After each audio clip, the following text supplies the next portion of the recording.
Good evening, and welcome to Technology Trends, a program about ancient wisdom and present and future technology. I'm your host, Steve Nodge. Our guest this evening is astrocartographer Lance Carlisle Carter.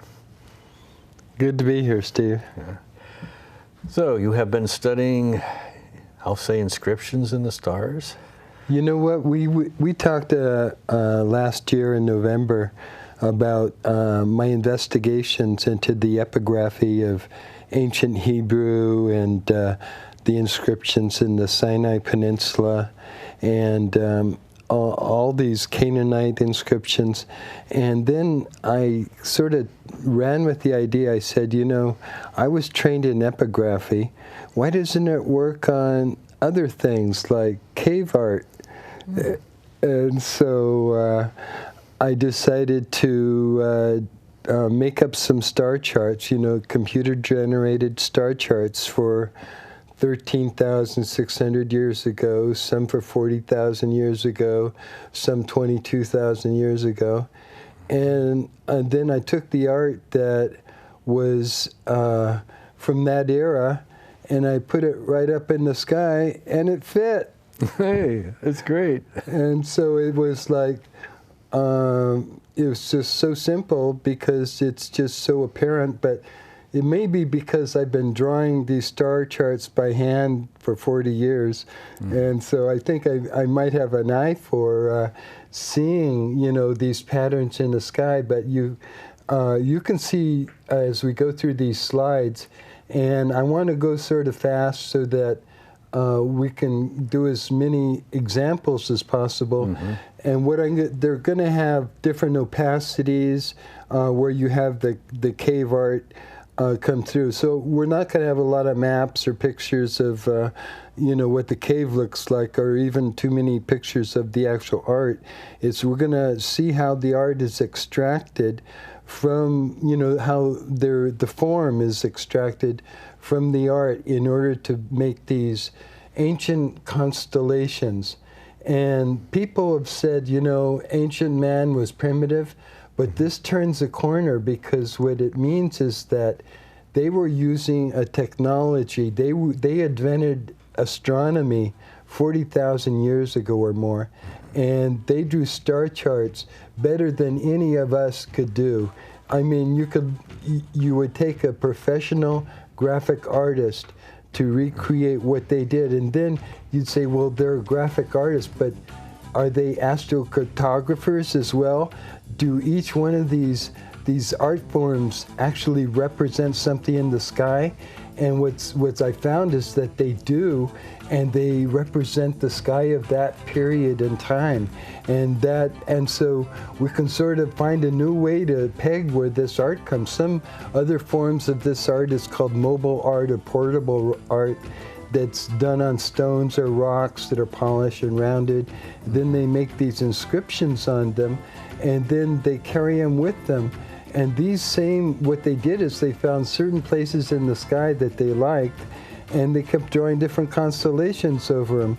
And so it was sort of like, and they used the same places. So let's get into this. And okay, so we already have some of these. How you spell? Say that name. Lascaux. Lascaux cave figures. Okay, so we're looking at sort of like the extraction of colors, but keep going. Okay, stop for a second. You can sort of see the green and other forms in there. Keep going. Next. Are the large white dot stars?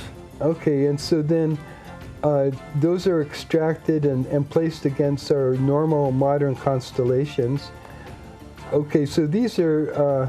So what I've done is just projected these forms against stars, star maps. So keep going. So now as we change the opacity, you see where the stars become more clear in the drawing. So next slide.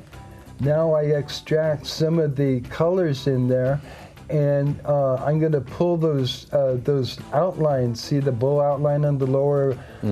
Okay, see that? Now you see it's in a green.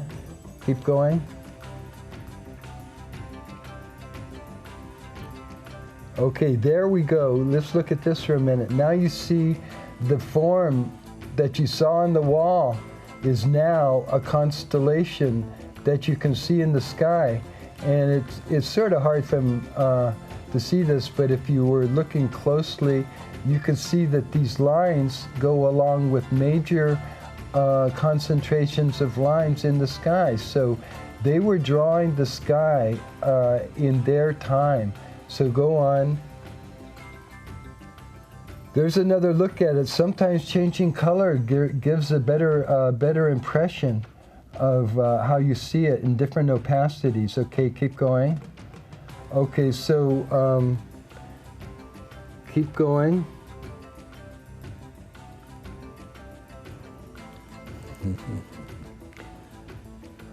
Okay, then I add the constellations to show.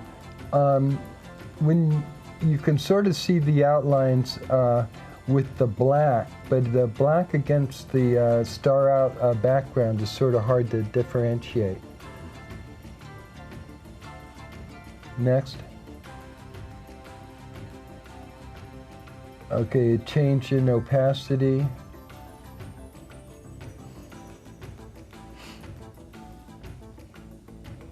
We need to go faster.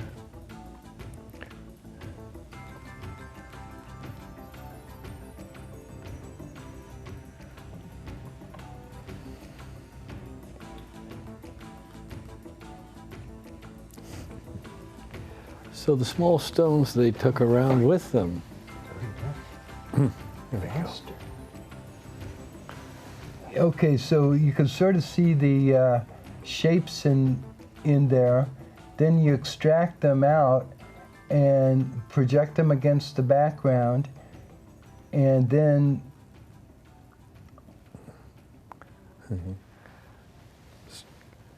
oh, okay, well, one on the far right looks familiar. I don't know how that one got there. It's out of order. So the Keep going. So the small stones are like maps then. They went backwards, I think. There we go. They're going. Okay.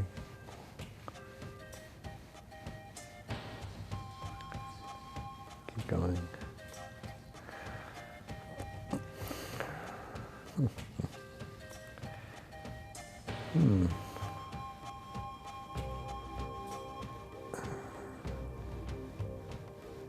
So the small stones are actually like little maps that they carried around with them, maybe Yeah. prevent you from getting lost? Yeah, well, There's the basically, dipper. the stones could be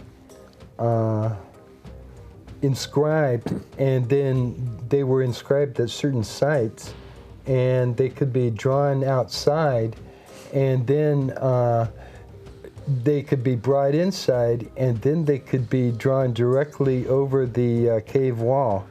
So the thing about the cave art is that you have such accurate spatial relationships. Could you tell them the slides are in reverse order to go the other way? They're backtracking. Yeah. What'd they do? So it's a nice, I can see where the bull and the horns, here we are. Now we're at the end of the show. Well, we can describe it. Okay, so this is a combination of symbols from all over Europe. And the back one is a Coa Valley Pensacola bull. The green is a Trois Frères grasshopper. The magenta is the Lasca Megalosaurus, and you can see those lines of dots on the bottom. Mm-hmm. Those are the strange dots that are, they couldn't figure them out. What they are is they're little asterisms. They're clumps of bright stars in the sky that, so could you So this is in the northern change the hemisphere? slides? Yeah, okay, so here it is, as we go backwards, is the Pensacola Bowl with constellations. You can see it in the bottom left. There's a different opacity. Mm-hmm. That's the original. Yeah, so there's the carving seen better.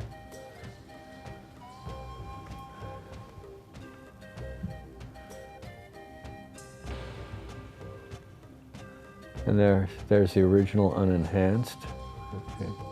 Yeah, so it keeps getting more of an outline, so you can see, if you're looking at it closely, you can see that they could see lines between these stars. And not only that, in this one, there is also sort of, between stars, there's paths that are vacancies that are noticeable in the sky.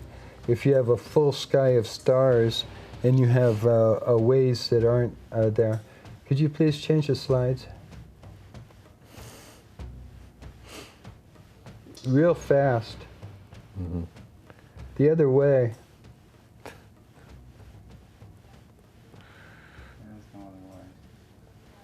Well, something. Okay, here's another one. That's a horse. Yeah, I forget which cave that was from. Okay, keep going.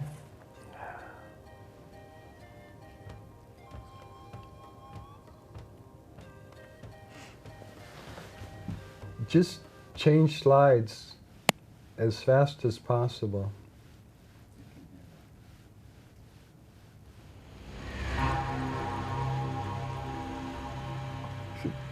And a bull and a horse on top.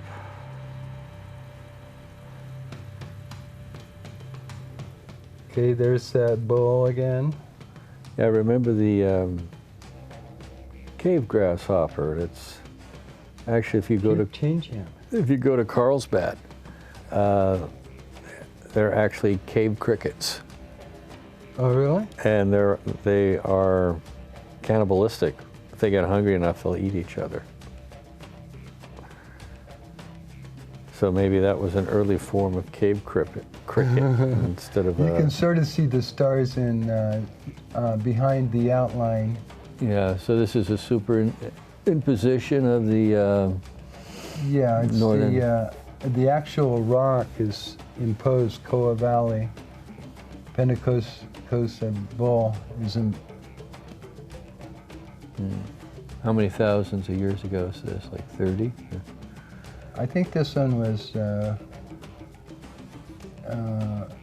it's on there, it's, I think it's 13,000. Okay. Keep changing, please.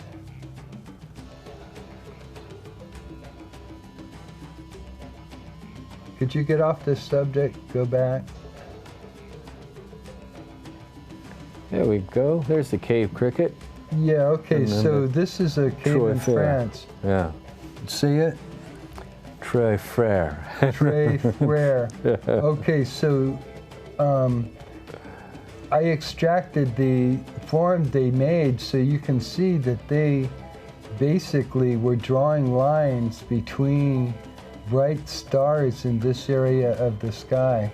And so all those lines aren't just decorative. They all point to different directions in the sky, and they can, because of the position of it in the sky, these constellations rotate around the pole, the northern celestial pole. Now, do you see an eye in that grasshopper?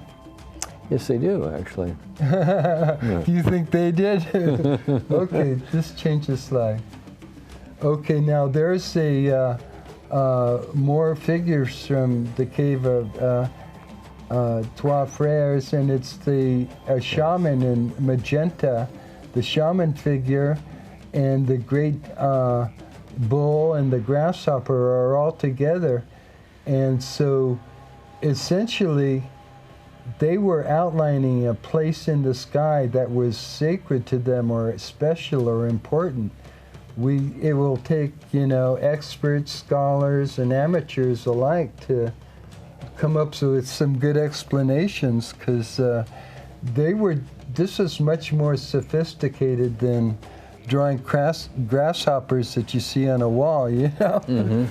If they're drawing something that is more complicated than any of our stick figures of Orion or whatever, well, let's go on.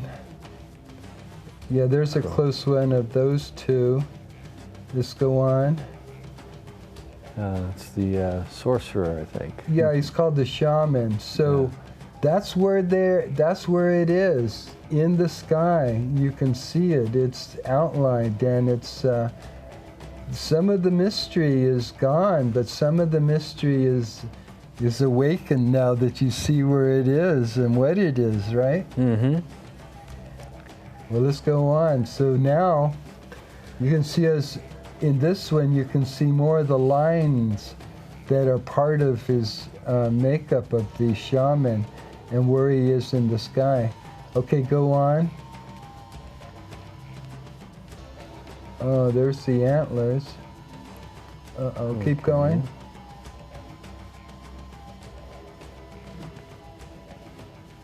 I think we're going backwards again. Let's really go backwards. Hmm.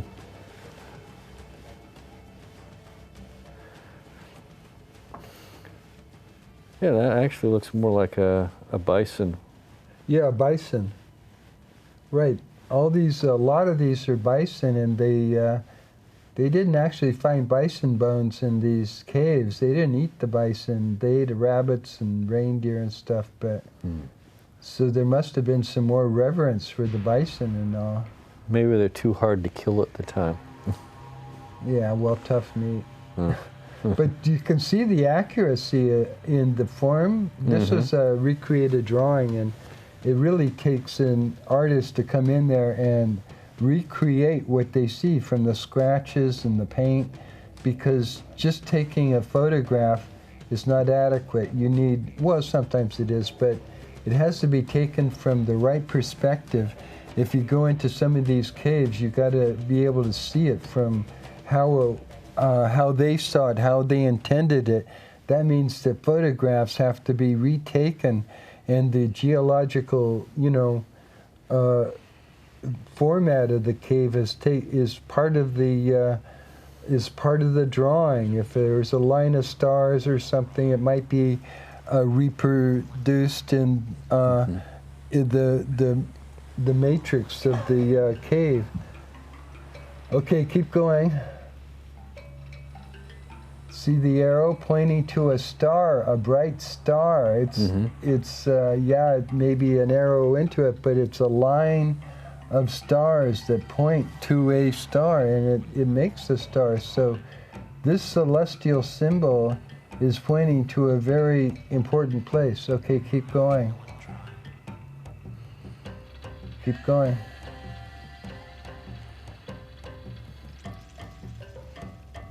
Okay, that's the Megalosaurus. Oh no, I forget what it's exactly, but it's like a deer with these really giant antlers. There are 17 caves in that series around the Altamira. I think they're 22 to 13,000 years old. Right, Altamira is 22,000, and other ones are around there, and we don't exactly know if they had movable or portable mobile art on rocks, how old it really was and where it really came from. Okay, keep going. So maybe they wrote on animal skins and then transferred it. Yeah, animal skins would be pretty easy. It'd be easier than wood. or other rocks, but they already had rocks. They probably carried the rocks all the way around Spain and France and all over. There could be deposits of these inscribed rocks all over. So here's another look at some extracted constellations. Keep going. Yeah, these caves are from Spain to the Pyrenees to France. Keep going. Okay, so we're seeing all these slides in reverse, so we're gonna have to talk backwards. Okay, keep going. Okay, there's the original. Now just think of how we went through them all. Okay, so keep going backwards. Keep going.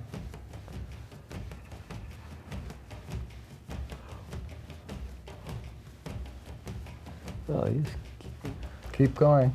Instead of, I was wondering if that was a bird or a crocodile. So in this one, we're seeing the constellation afterwards. Keep going. That's the original. Not yet. Well, I don't know where we are. The bull is back. Yeah, so why don't, who's switching the slides, just go through as many as you can, as fast as you can. Yeah.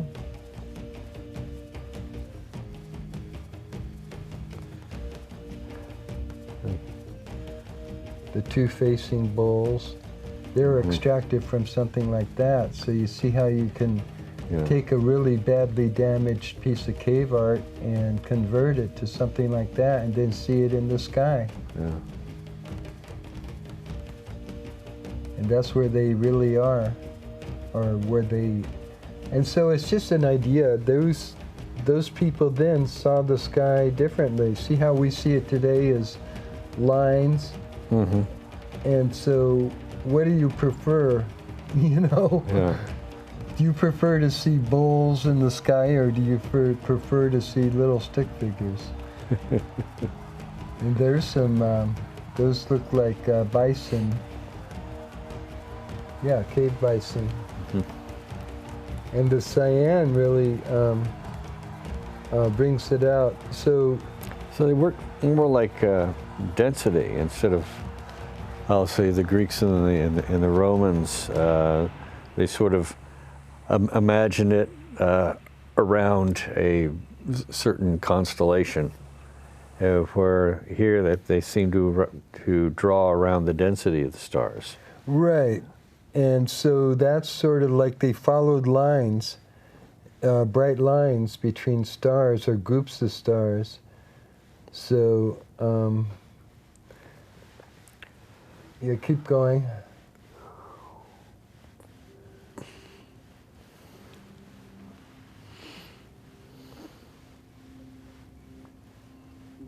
Now we're at the original. So those are the present-day constellations? Right, but they're distorted because it's been quite a few years. Those maps are from 13,600 or... Ah, okay. So, and this is a real close-up of, well, not real close-up, but it's made, the star map is made to show the brighter stars in this configuration. Okay, go ahead. Okay, here's those bisons. Keep going. Keep going. Well, those are interesting horns on the stag. Yeah, now why are those horns in that particular fashion? Well, it's because the sky looks that way. Yeah. And so, yeah, here's a little less opacity. You can start to see that the brighter stars are actually dictating how the form of that art is done. And so... Could have been a giant elk. Right. Well, that's what it is. But it was extinct now. Now this was the bull, the bird, and the bird man. Here's a that's what they called it. And so go ahead.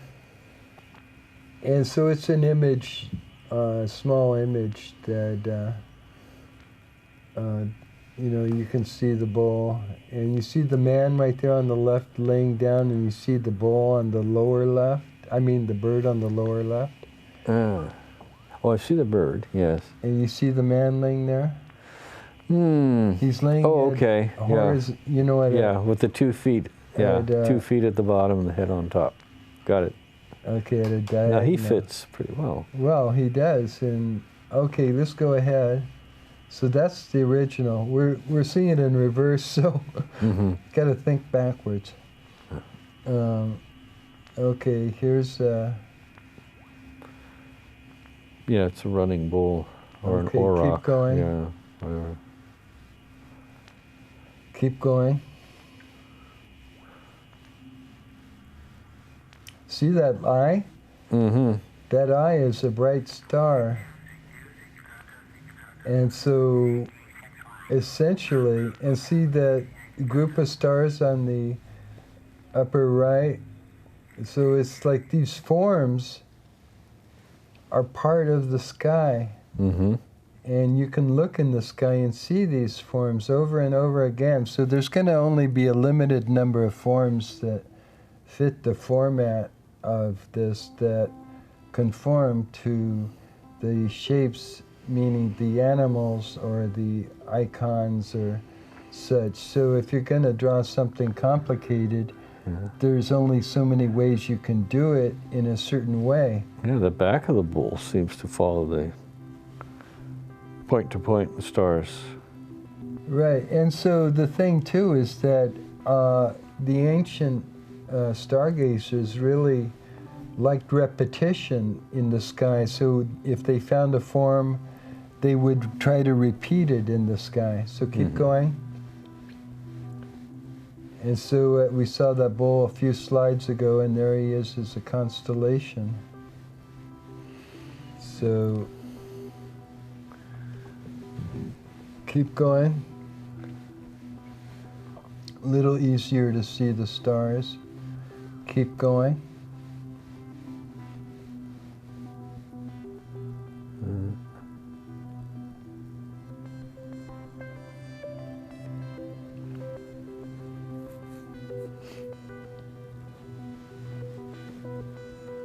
Okay, now I have 2 bulls in the same part of the sky.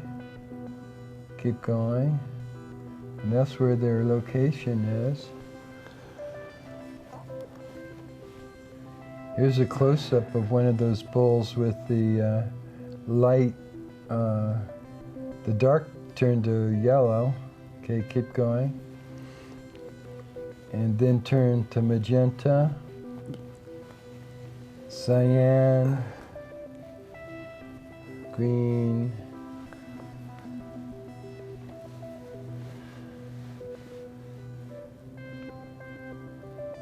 okay, here's another one with the cows or the bulls in a circle, and there's where they are. And so these bulls and these globs, they were actually drawn there because that's what they looked like. And look where they're circling. They're circling the North Pole, the North Celestial Pole, around there. See where Draco is in the middle? And so this picture is a picture of the northern sky, and these animals and these circles would be circling around the sky just like our constellations do. But they didn't have the same North Pole. Their North Pole was closer in Draco. So instead of having a different god for each constellation, they used the animals they were familiar with over and over again. Yeah, I don't even know if they worshipped them or anything. It could have been totem animals that said, you know, our clan is this, you find us up there, you know, and we're the bulls and you're the reindeer and they're the bears or something. Let's keep going. Here's some of those jumping reindeer, and That's what they look like is when they're converted to color against the sky. And as you look closely, you can see exactly why the form of these, why they're jumping like this, and how exactly the picture is shown and showing the actual shapes, and how the actual format of the sky suggests different forms to these ancient stargazers. As you see it more, the exact art.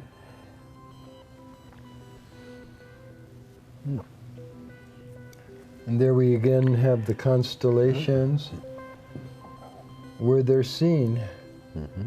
And here's the red horse.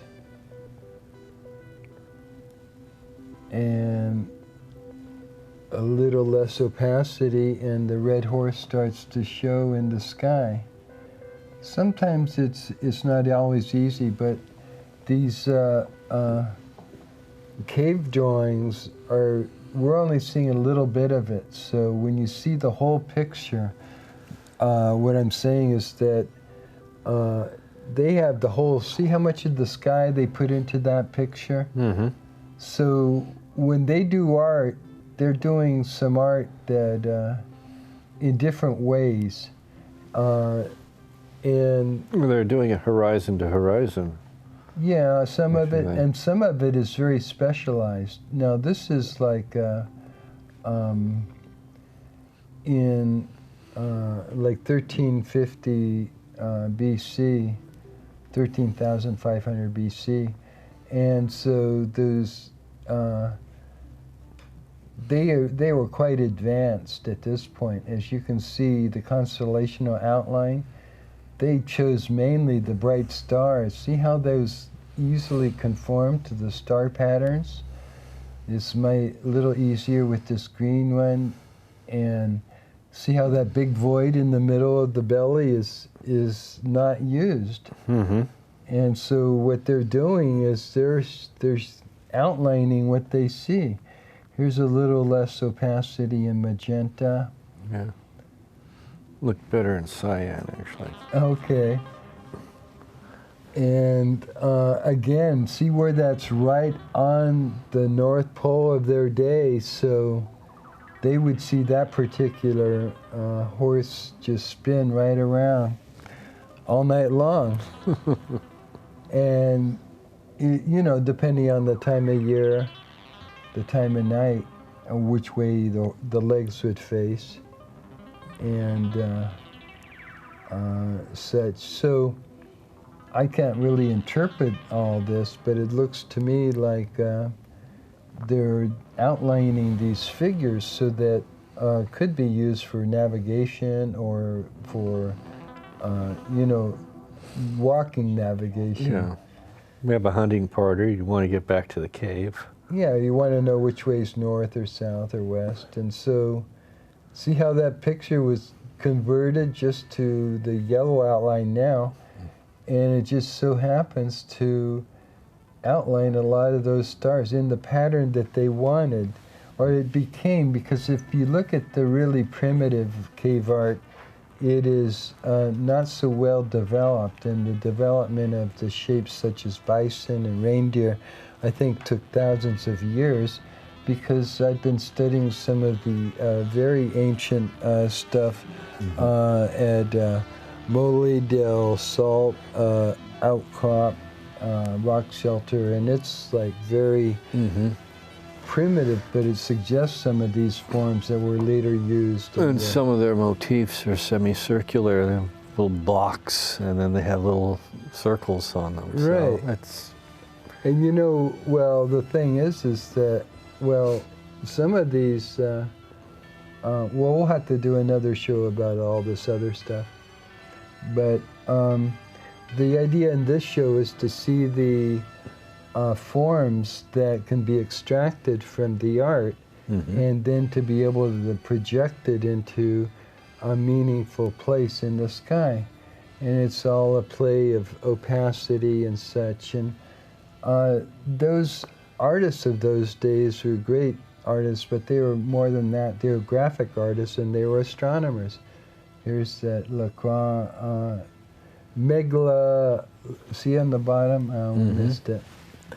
But see how closely that goes right over the main star groupings, especially at the bottom, the row of dots.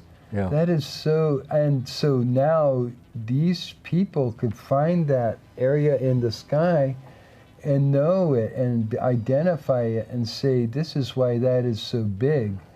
And so here's a look too. Now the interesting thing about this shape is it can be repeated in a couple of places at least, and maybe more.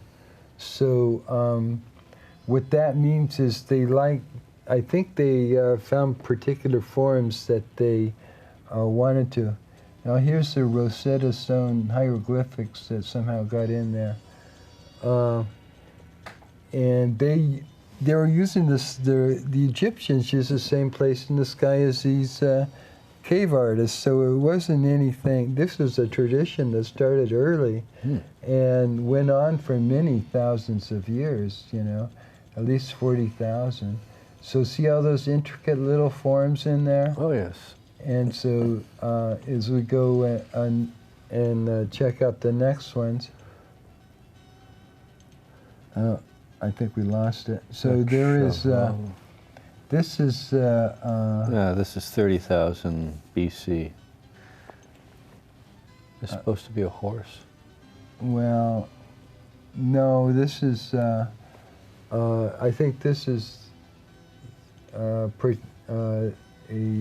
kind of, it looks like a bear or something. But they called one of those a rhinoceros. That one's a bison. Yeah. Yeah. Okay. So what we're seeing here is that by looking at this art in a different way than we've been used to, if you see these outlines, they're outlines directly in the sky, even though I put the black over here now, and you can practically see the brighter stars showing through, even though they're opaque. Here's another form, and some of these, you can see the, I think it's the Cave of Lions, panel of lions, and so why are their faces that way? Look closely, you see why their faces are that way. Those are the lines in the sky. They just happen to, really conform to this panel of faces of lions. So now we get to this other cave panel, Chauvet, I believe. Start to lose opacity. And so you lose definition when you lose opacity, but if you sort of remember where the shapes were, and then if you can convert the colors, and if you remember the shapes and how distant they are from each other, and then you can remember all that stuff, and when you see it in the sky and come in the cave and draw it all down, or draw down the ceilings and the walls. And so let's keep going.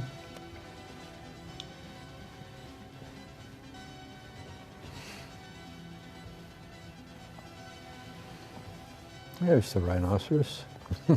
You ever seen center. Pink rhinoceroses? Okay, there's the horses in the sky. Isn't that wonderful? It is. How they could see those horses in the sky. And here's a close-up of them. So this is very intricate art. This is something that, the masters would aspire to do, but to do it in a way that exactly reproduced the sky for the ages, and it pinpointed the drawings in a place and time and space that we could be able to see, and to see exactly how it applied. Why is some of these animals at different angles? Well, that's the way they saw them in the sky, and so if you're going to reproduce something, you reproduce it in the way you normally see it, and the way that you orient all of your art. And the way they oriented their art was in a particular direction, in a particular section of the sky, as you can see, was focused on. And from that, they were able to look in at the caves and see these geometrical formations, or, you know, where the rock is bulging here or there, or lines of rocks or cracks, fissures and such, become part of the structure of the drawing. The actual form of the drawing is shown, as you can see, by extracting the color and then reproducing it over there. You can have a better idea of what they're trying to reproduce. And so there's a snapshot of where the constellations today would be. Well, it's incredible they can be outdoors and then reproduce it in a cave. Yeah, that's what the amazing thing is. How can artists, no, that's why you have portable art like you're talking about on the backs of animal skins. So portable art is something that it could be scratched on a rock or on an animal skin. So here's some more combinations of constellations. Looks like we're going back again, but keep going.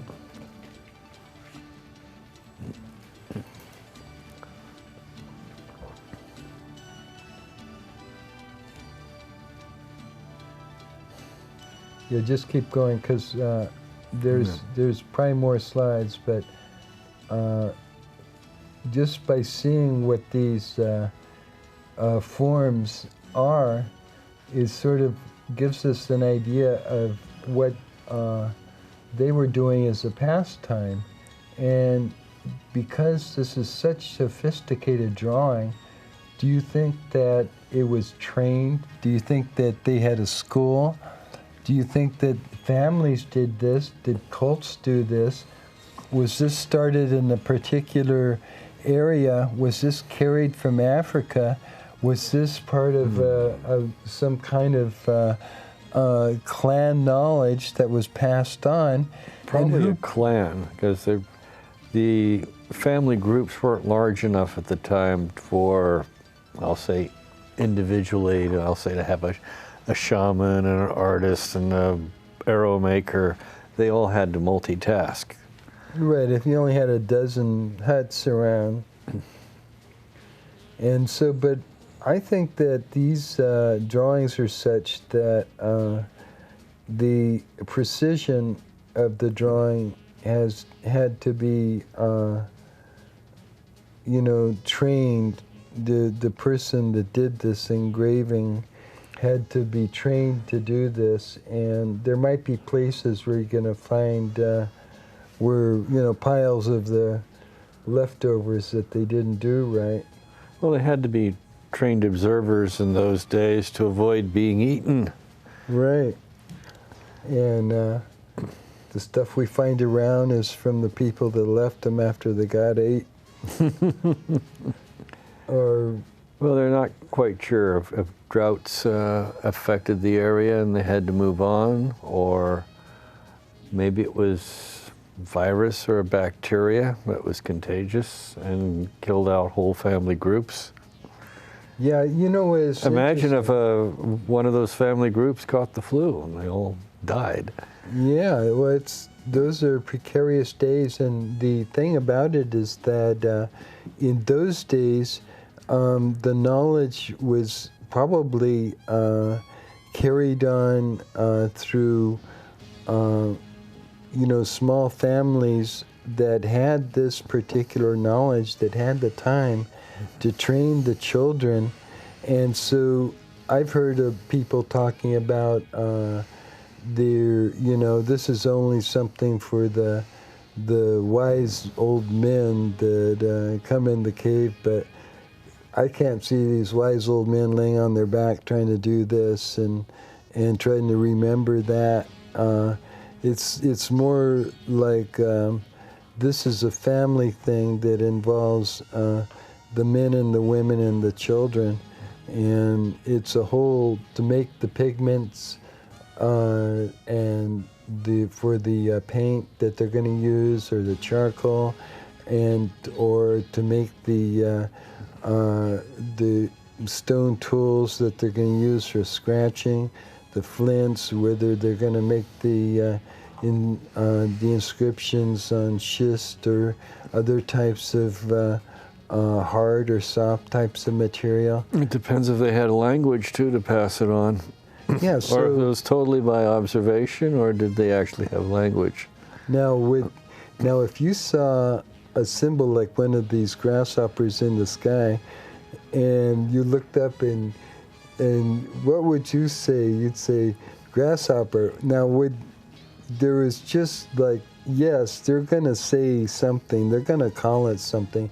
They're going to give it a name, and that name is something that is part of language, and it's part of thinking, because you're connecting a symbol with a thought, and the thought is a place, and it's a place that you can find in the sky, and it's not something that you go to, by walking. It's a place you can see in the sky, and you can carry your map with you if you're making it portable, or you can draw it in special places, or like outside or inside caves.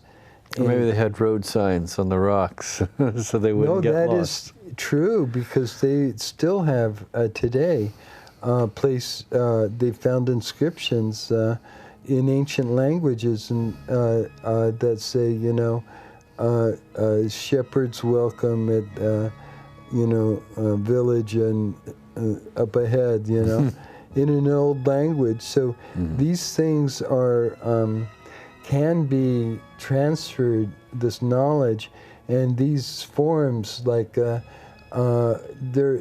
if they see these shapes, the shaman shape, they're not going to just draw a blank and not call it something, and they're going to associate a word or a name. They're going to associate maybe a myth. They're going to associate maybe a ritual. They're going to associate a place, a time when they did all this. They might have particular calendar rituals that are connected with this. There is a type of mythology that is connected with all of these shapes. They might say, medicine man here. Maybe if your village doesn't have a medicine man, then you've Right. got a little a symbol on straight ahead, 2 miles. Yeah. Well, it's a way of identifying certain things, and because these are what we saw today are identifiable as animal shapes, as forms, and not so much as abstracts, then we can say that it's an advanced form of drawing constellations. So we can agree that these are constellations that we're looking at, and that they're probably as advanced or more advanced than anything we're using today. Well, optically. I mean, they didn't have binoculars in those days, but No, but they could see a lot better, obviously, because no smog. Well, they could see better. They had a better sense of perspective. Obviously, you can't find, it takes really a professionally trained graphic artist to do anything comparable on the levels that they're able to do. And some of their mobile art of scratches on rocks is so accurate in relation to the sky, that their sense of spatial proportion is outstanding, and our ability to anywhere approach that is nowhere. So I don't know if it's a certain individuals or the groups, or it's a way of thinking. Now, I tend to think it's a way of thinking that's shared by the whole group. I mean, if you see all these things and then you can draw these things on the ground, in the mud, in the sky. There's these, all of these pictures or such have significance. They have celestial significance. So what's occurred is that this type of thinking and philosophy is permeated all of ancient culture worldwide, and we have basically roots that go back over 40,000 years or more, and they are all connected to a type of philosophy or mythology or way, we might think it's art, but it's more than art. It's a way of thinking, and the way of thinking is connected to what we see, and what we see is maybe what we say is what we call it is something that transcends our particular group of people, our means of communication, our graphic communication, the symbols we see, or maybe the symbols we say.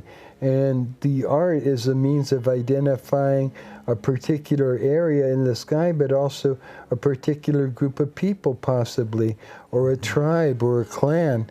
But when they similar forms of art occur in different areas or the same area, they're called like a graphic territory, and where you have the same form or the same shapes of bison or bulls or such showing up. They all knew what they looked like. They looked like that. And so now, each group might have had their own totem. Right, different totems. But where would they find them? They would find them in the big sky as they are here, but they'd also find them in small areas of the sky. So there are, once you start looking at these things, where more selection of them, you'll be able to see that that there are particular areas that these sites, some of these sites, over a dozen sites in Spain, all are connected by having their symbols in a small area of the sky, very small, and so. We see all these constellations sort of grouped on each other, but what is amazing with some of this later research isn't available today is that there is a real point of identification with small areas of the sky, and that this type of thinking went on for some reason, it could have, been lost. Huge chunks of this knowledge, and then only started showing up, in later days, and they started picking this up and putting it to use. But this type of thinking isn't something that's new, and we call them, these are rock engravings, these are primitive, these are decorations, this is jewelry, this is abstract art. No, we got to say this is all celestial. These are star maps. These are very scientific. These are astronomical, and these people were smarter than we think they were. Yeah, and all those people saying they were all taking drugs or something, which is a common theory, is you can't draw like that in that perspective any way impaired. This stuff is so precise. And it is so, the painstaking effort that has gone into this is more than a hobby, and it was an obsession for this culture.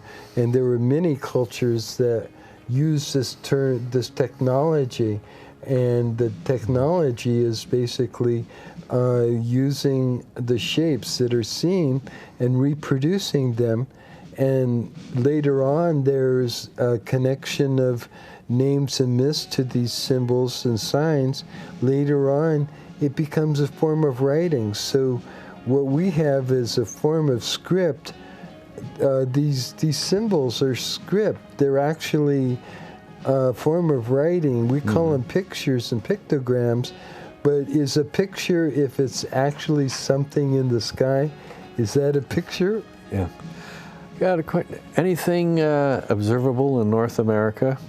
Now, most of these are, in Spain and the Middle East. No, it doesn't matter. Actually, it's Northern Hemisphere because because the sky, it's the northern sky, so these patterns are going to be visible from France and Spain, but they're also visible about that perspective. The charts are made for France, but I was wondering if there's anything as observable in North American cave paintings. oh, you know, I haven't checked those out. I've checked out a number of the petroglyphs, American petroglyphs, Arizona. and they are also celestial, and there's also a huge amount of Indian inscriptions that are celestial. There is writings that are Chinese looking that are celestial, and they're in Americas. There's Egyptian hieroglyphics in Australia. And this phenomena of cave art isn't confined to France or Europe. There are cave paintings in Indonesia on the islands that date back 40,800 years, and they are as sophisticated as anything in Europe. And you might say they're line drawings, but they are so sophisticated they compare to early European forms in Spain. Oh, you're going to have to come back again and provide information on some of the European and North American forms. Oh, I'd like to. If you need more information, you may contact Lance Carter at lancecarter.com. He has an entire website full of this material.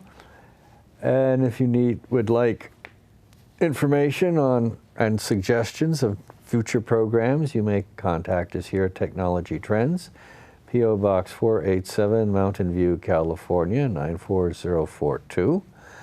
And come back again with more information, more pictograms. Okay, I will. Thank you. Steve Nars signing off for Technology Trends.